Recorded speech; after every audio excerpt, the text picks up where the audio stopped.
back. It's still Daybreak Africa. We just tuned in with Chief and CJ saying on those city, of course, I'm Ezekiel. Ogar, this blessed morning we'll be appreciating artistry and creativity, of course, with the music artist and the house personal Joseph Ayagwung. Welcome on Daybreak Africa once again. Thank you for joining us this morning. Thank you. I must say it has been a while. We had you on set. Well, how has it been so far? It's been nice. I really enjoyed my coming that period. I was so happy. Well, I guess for me, I was actually looking forward because I wasn't on set. Yeah, exactly. But I had plenty, of course. So I guess it's my turn to actually witness firsthand what actually missed that day. Wow. All right, once again, welcome to Daybreak Africa. I tend to wonder, basically, I know for a fact we all have our stories, basically, and growing up, not every parent actually wanted their child to become a music artist, especially not in Nigeria. I know things that football, music is one. Parents usually believe in education, go to school, be an engineer, be an accountant and all that. So how was it for you, basically? Wow, it wasn't an easy one though.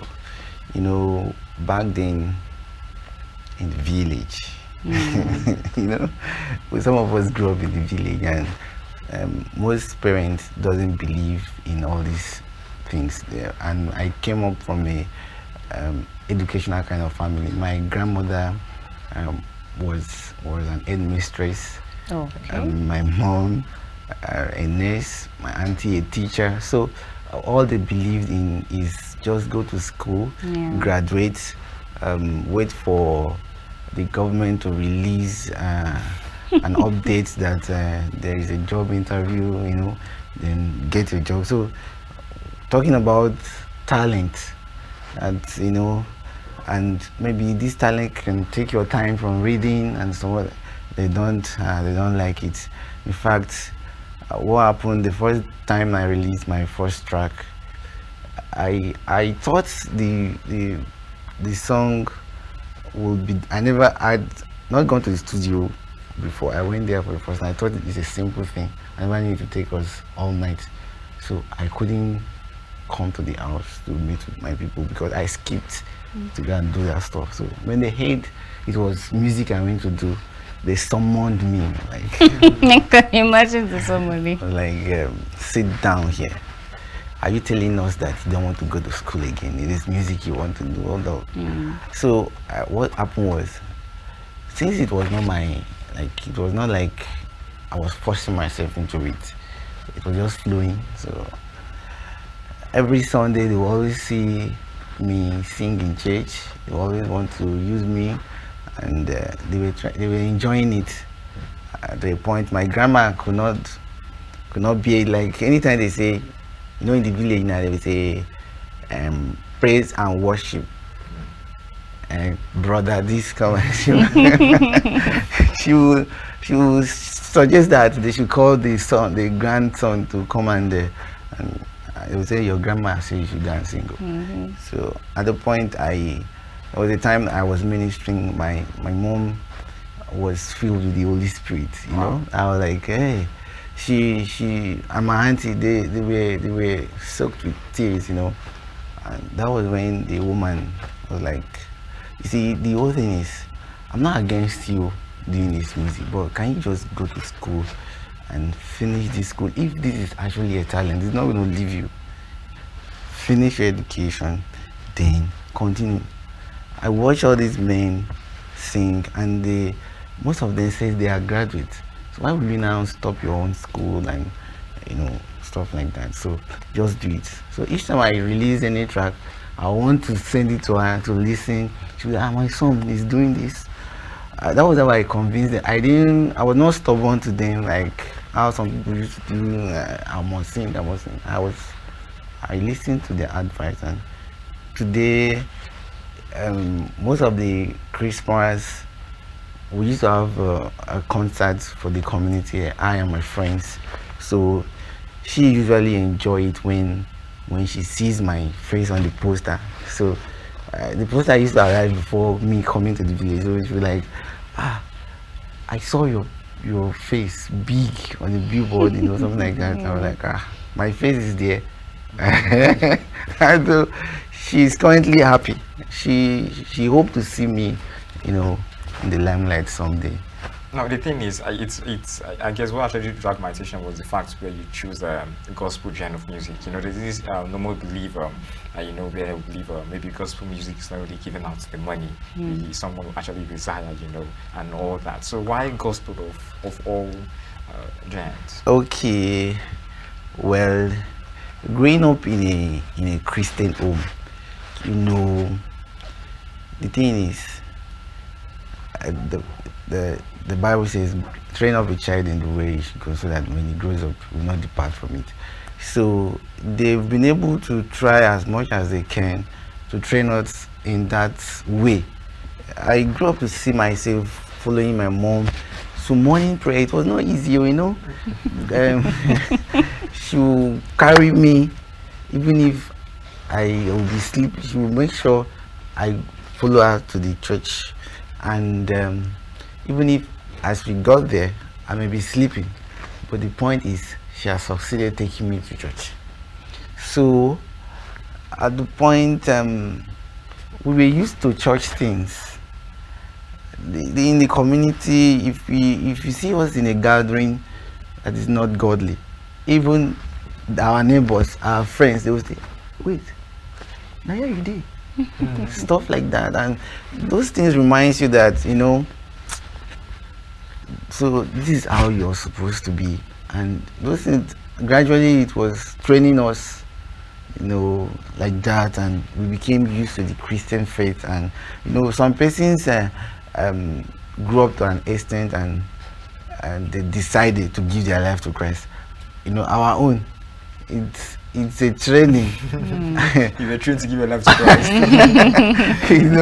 You cannot do without it at this point in time. That is what we call backsliding.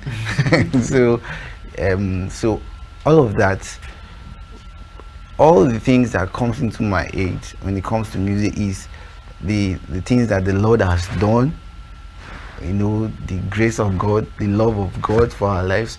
Because if I was a party guy, I was like, I would have been saying, hey, last night I went out, I saw a girl or stuff like that. But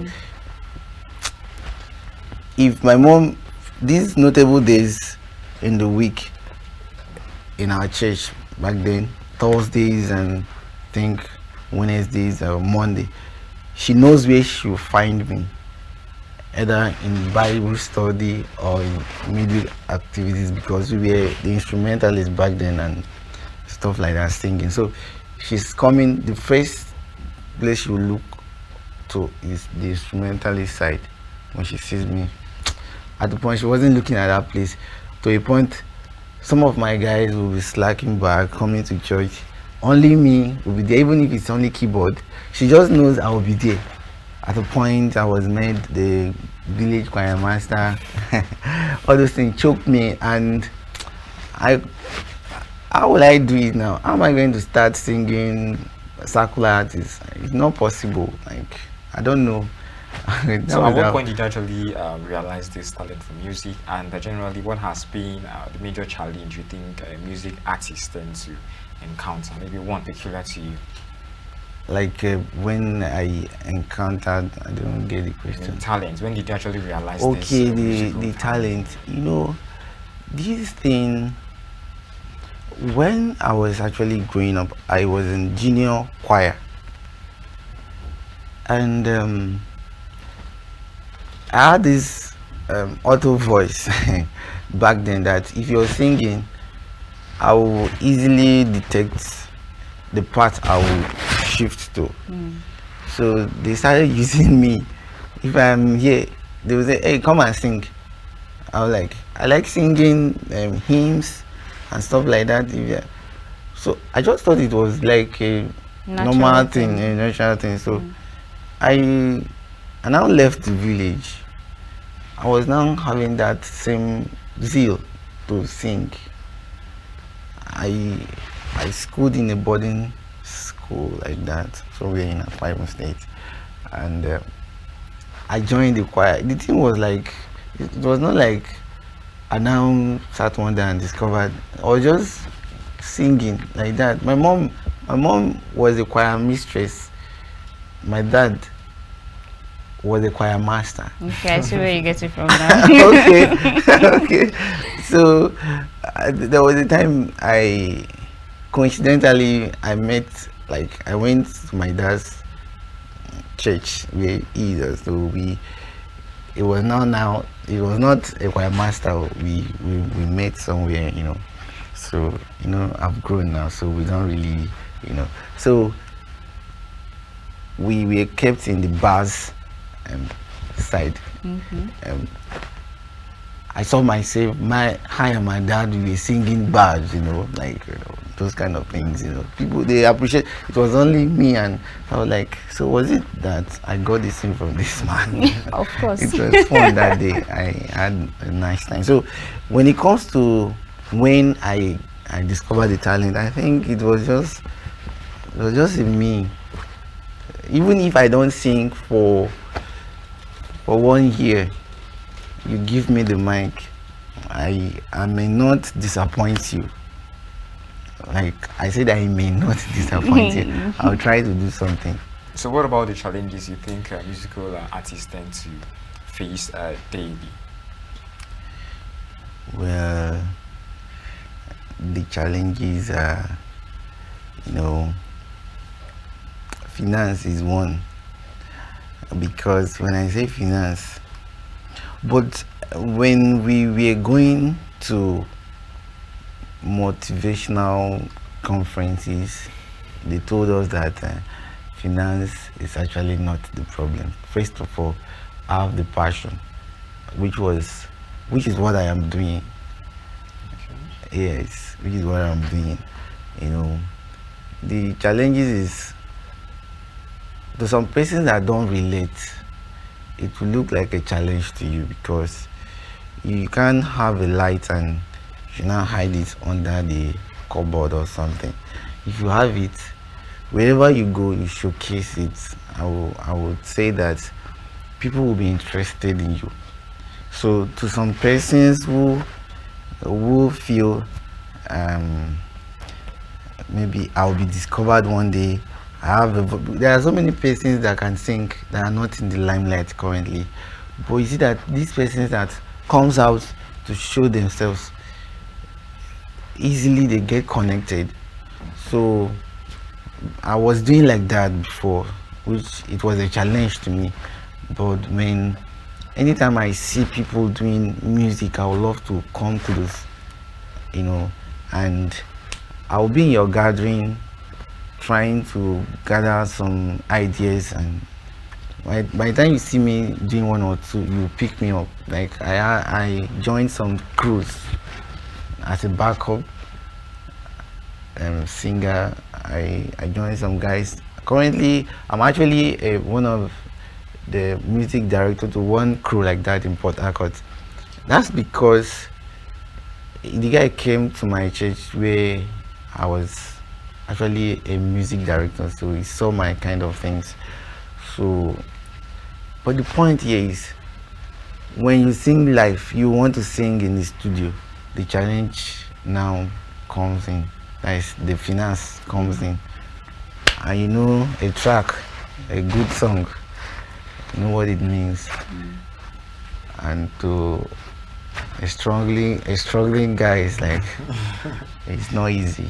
So I think finance and these people that are in the limelight, the challenge is, if you look at these ones that are already up there, there's one thing I noticed. These guys that do riffs and runs, they are good.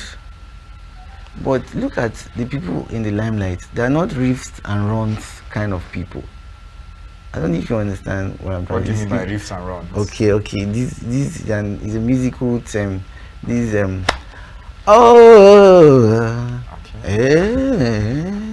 Now, people feel that these people are the ones that know how to sing best. When you take them to music competition and stuff like that, they are the ones that are leading. So they leave behind those ones that are singing with inspiration, passion for God, those kind of the things. So the challenge comes in when you have the talent, You have the call, but if someone calls you and say, do something for me, and you just sing hallelujah straight, they will feel you are not skillful. So the people at the limelight don't really look into people that have this passion and zeal and maybe call to sing to God. So it's becoming challenging to, you have your talent, but it dies off. That is one thing I noticed. It's really challenging. Some persons may not discover this, but to be frank with you. But isn't that more like a call to be more skillful in one's craft? If rift and runs is 7 markets, I think why not learn to rift and run? Rift and runs does not move the spirit. Rift and runs is used for entertainment.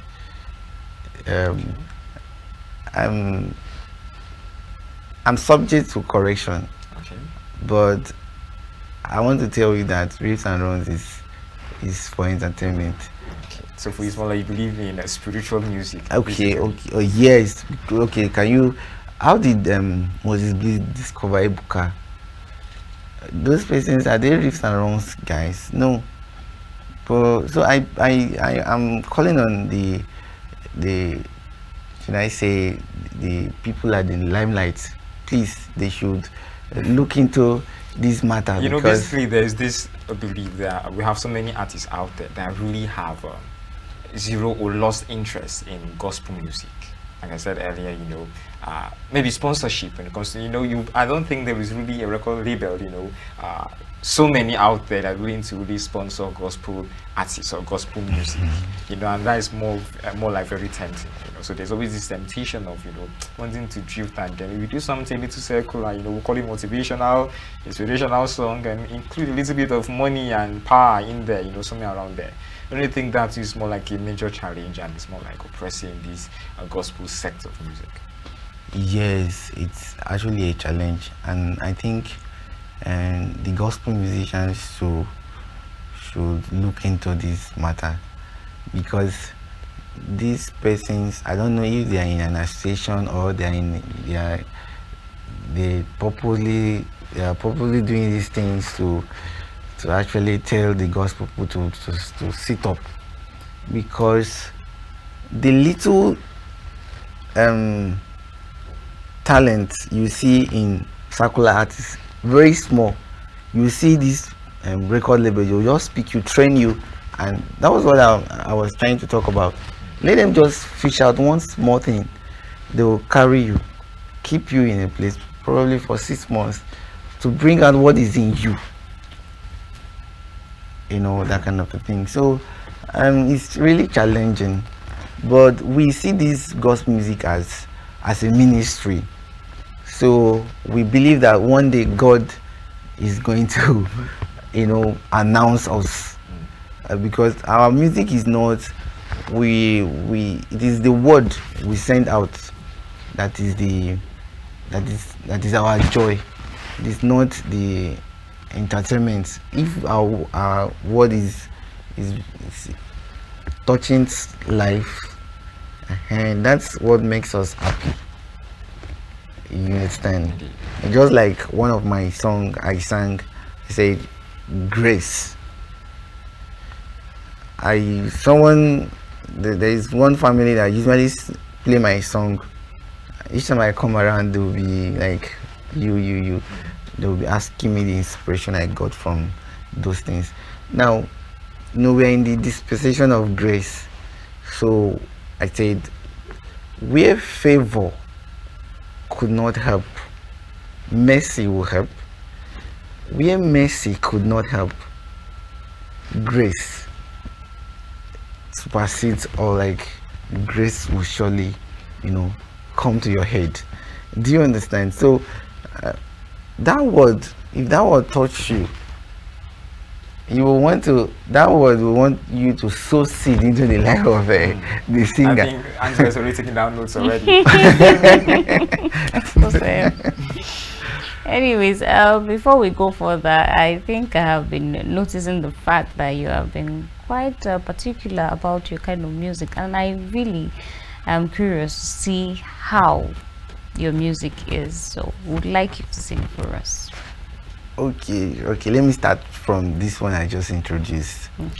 Okay, just as I said. Okay.